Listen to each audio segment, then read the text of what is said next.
Questão número 3, tem aqui um dominó com frações. Olha aqui, Júlia comprou um dominó interessante, o dominó fracionário, no qual todas as peças são formadas por duas frações, sendo uma em cada extremidade.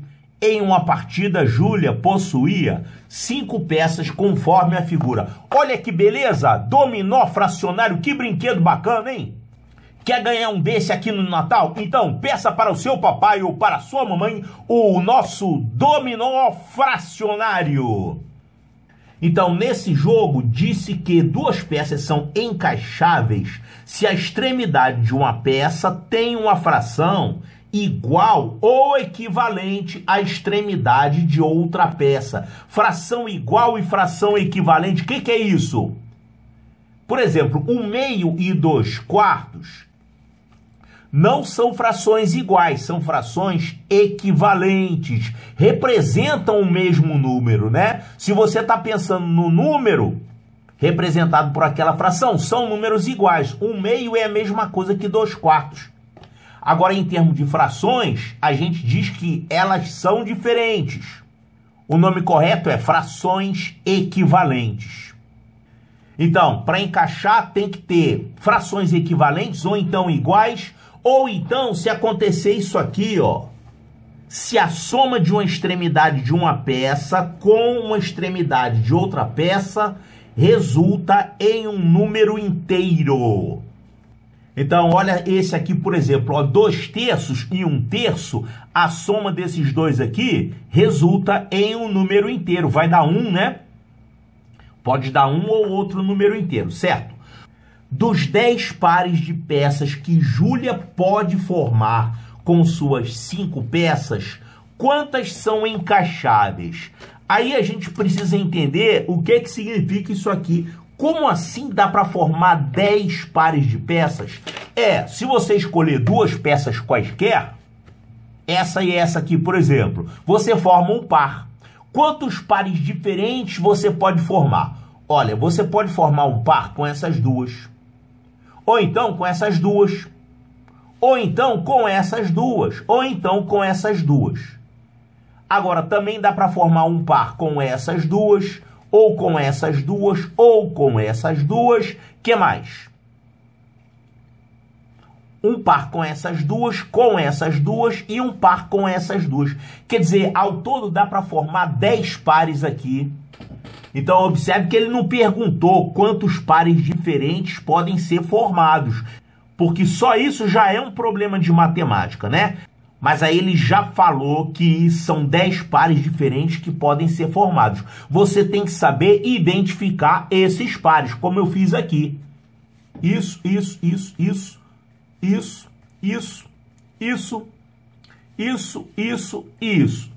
Você tem que saber enumerar esses 10 pares, certo? Então ele pergunta, dos 10 pares de peças que Júlia pode formar com suas 5 peças, quantos são encaixáveis? Então você tem que procurar aqui onde é que tem um par. Quer dizer, quais desses 10 pares têm frações iguais ou equivalentes, né? Ou então frações que somem uma unidade. Agora, olha só, você gosta de trabalhar com fração? Gosta de sofrer? Isso é uma coisa que eu já falei aqui. Toda vez que você tiver essa história de dominós com frações, ou então quadrado mágico com frações, não fica trabalhando com fração, não. Transforma todo mundo em número inteiro. Porque, olha só, se você tem duas frações iguais, se você transformar elas em número inteiro, como é que você transformaria em números inteiros? Some com os denominadores daqui. Eu posso sumir com esse 10, sumir com esse 4? Não, não é assim. Primeiro, você tem que reduzir todo mundo ao mesmo denominador. E que denominador eu vou usar aqui? O MMC dos denominadores. Os números envolvidos são 2, 3, 4, 5, 10... 5 já tem, 3 já falei, 4 já falei, 3 e 3. Olha só, quem é o MMC entre esses valores aqui? Como é que a gente acha o MMC mesmo? coloca uma barra aqui do lado e vai dividindo pelos números primos. Então, dá para dividir aqui por 2, então você coloca um 2 aqui. Agora a gente divide todo mundo por 2, quem não der para dividir por 2, a gente repete. Então, aqui dividindo por 2 vai ficar 1, aqui não dá para dividir por 2, então você repete. Aqui dividindo por 2 dá 2, aqui não dá por 2, você repete. Aqui 10 por 2 dá 5. Ainda dá alguém por 2? Sim, esse aqui dá por 2, é o único. Então, vamos dividir por 2. Quem não dá, você repete. Então, aqui repete, aqui esse 2 vira 1, aqui repete e aqui repete. Ninguém mais dá por 2. Então, qual é o próximo número primo? É o 3. Aqui tem um 3. Então, vai por 3 aqui, vai ficar 1, 1, 1, 5 e 5 não dá mais ninguém por 3, vai pelo próximo número primo que é 5. Então, dividindo aqui por 5 vai ficar 1, 1, 1, 1 e 1. Quando você chega em 1, 1, 1, 1, todo mundo 1, esse produto aqui é o MMC. Quanto é que dá esse produto aqui? 2 vezes 2, 4, 4 vezes 3, 12, 12 vezes 5, 60. Então, o MMC desses denominadores aí é 60. Então, a gente tem que fazer todas essas frações ficarem com o denominador 60. Então, por exemplo, 1/2. Como é que a gente faz 1/2 ficar com o denominador 60? Você coloca aqui 60. Esse número tem que ser a metade desse, né? Para ficar equivalente a 1/2. Então, quem tem que ser aqui? 30. Pode fazer desse jeito. Aqui, 2/3. 2/3, você quer que fique alguma coisa sobre 60. Então, quem é o número que você coloca aqui para ficar equivalente a 2/3? Olha só.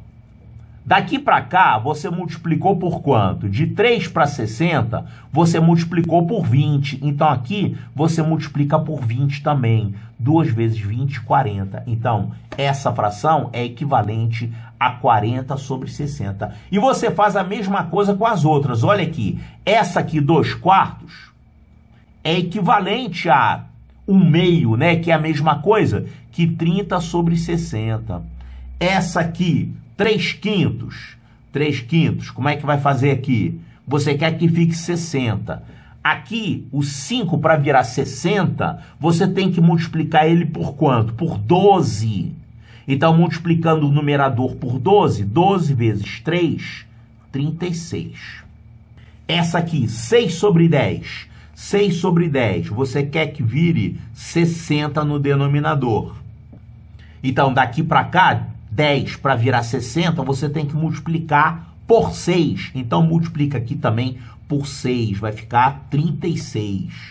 Essa aqui, 2/5, eu já fiz? Não, não fiz 2/5. Aqui vai ficar um pouquinho espremido, ó, 2/5.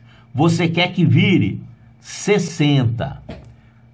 O 5 para virar 60, você tem que multiplicar por 12. Então, multiplica aqui também por 12.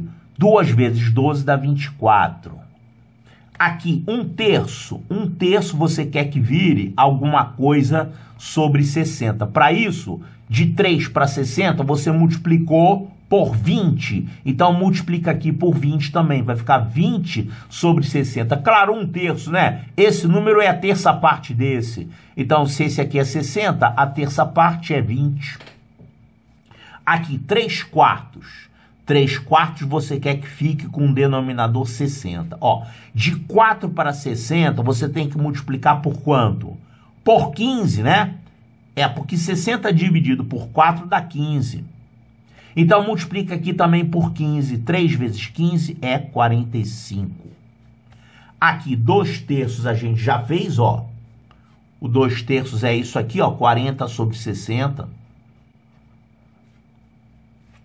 E aqui, 1/3 também a gente fez aqui. 1/3 é 20 sobre 60. Então, você pode trocar todas essas frações por essas outras frações aqui. Agora, na verdade, você não precisa colocar as frações. Já que todo mundo tem um denominador 60, você pode escrever só os numeradores.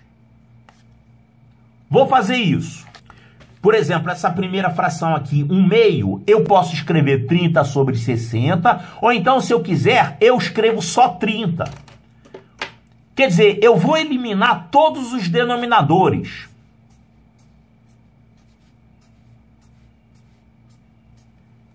Porque se dois números são iguais na forma fracionária, eles são iguais também quando você tirar os denominadores deles.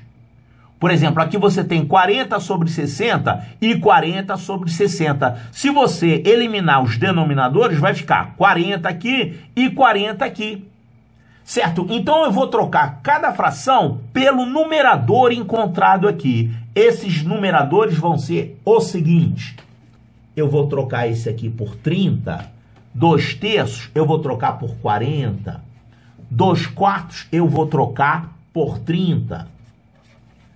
3/5 eu vou trocar por 36. 6/10 eu vou trocar por 36.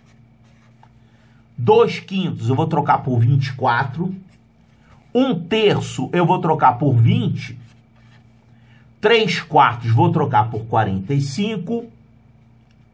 2/3 eu vou trocar por 40. E 1/3 eu vou trocar por 20.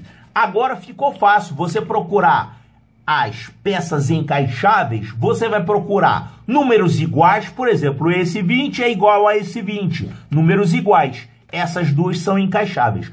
Ou então, números que têm a soma igual ao número inteiro. Bom, soma igual a número inteiro. Quando você elimina os denominadores, o que você está fazendo, na verdade, é multiplicar todo mundo por 60. Então, como é que você trocaria essa condição? A soma dar um número inteiro. Aqui. A soma de uma peça com a outra resulta no número inteiro. Aí, no caso, vai resultar o quê? 60. Ou então, o múltiplo de 60, 120. Mas, no caso aqui, não vai aparecer múltiplo de 60, não. Só o 60, porque os números são muito pequenos. Então, quer ver um exemplo aqui, ó? Esse 36 e esse 24, a soma deles dá 60. Então, essas peças aqui são encaixáveis por isso. E também são encaixáveis porque aqui são números iguais, 36 e 36. Então, vamos fazer os testes aqui. Essas peças aqui, eu vou chamar de peça A, peça B, peça C, peça D e peça E. Quais são os 10 pares que a gente forma? A gente forma, como eu falei, essa com essa. Então, A com B, A com C, A com D, A com E. Depois a gente forma B com C, B com D, B com E. Depois a gente forma C com D e C com E e finalmente D com E. Então, são os 10 pares que a gente pode formar. Aqui tem 4, 4 e 3, 7, 7 mais 2 mais 1 dá 10. Só para a gente não se perder aqui, né? Então, vamos ver se a gente consegue formar pares encaixáveis. A com B. Tem alguma coisa aqui de encaixável? Sim. Aqui você tem 30 e 30, números iguais. Então, A e B são encaixáveis. Então, vamos colocar aqui um, certo? A e B são encaixáveis. Aqui, A com C são encaixáveis. Olha só, daqui para cá você encontra números iguais? Não, números iguais não tem. E números que somam 60 tem? Olha, essa soma aqui dá 60, mas tem que ser um número de uma peça e um número de outra peça. 30 mais 24 não dá 60, 30 mais 36 não dá 60, 40 mais 36 também não, 40 mais 24 não dá 60, nem 120. A com C não são encaixáveis. A com D, olha aqui, A com D, eu tô vendo aqui, ó, 40 e 20, a soma dá 60. Então, A e D são encaixáveis. A com E, olha aqui, A com E também tem aqui, ó, iguais 40 e 40. E, aliás, tem também aqui, ó, 40 e 20, a soma dá 60. Então, A e E são encaixáveis. Agora, B com C, tem alguém igual aqui? Tem igual, sim, senhor, olha aqui, 36 e 36, pronto. E, aliás, tem também 36 mais 24. Então, são encaixáveis. B com C se encaixam. B com D. Ó, B com D, a gente tem aqui, não, ninguém é igual e ninguém dá soma 60. B e D não são encaixáveis. B com E, aqui 30 e 36, e aqui tem 20 e 40. Não tem números iguais daqui para cá e não tem números que somem 60. Só esses aqui, mas aqui não vale, tem que ser de uma peça para outra. Então, B com E não são encaixáveis. C com D, olha aqui, não tem números iguais e não tem números que somem 60. De uma peça com a outra. Aqui não vale, aqui dá 60, mas tem que ser entre peças diferentes. Então, C e D não são encaixáveis. C com E também não, né? Não tem números iguais aqui e não tem números que somem 60. Só esses dois, mas não é numa peça só. Tem 100 peças diferentes. Então, C e E não servem. D com E, ó, D com E sim. Você tem aqui 20 e 20, são iguais. E também tem 20 e 40, a soma dá 60, né? Então, D e E são encaixáveis. Portanto, quantos são os pares encaixáveis? 1, 2, 3, 4, 5. São 5 pares encaixáveis. Então, olha aqui. Dos 10 pares de peças que Júlia pode formar com suas 5 peças, quantos são encaixáveis? São 5. Então, 5. Resposta correta, letra B de bravo.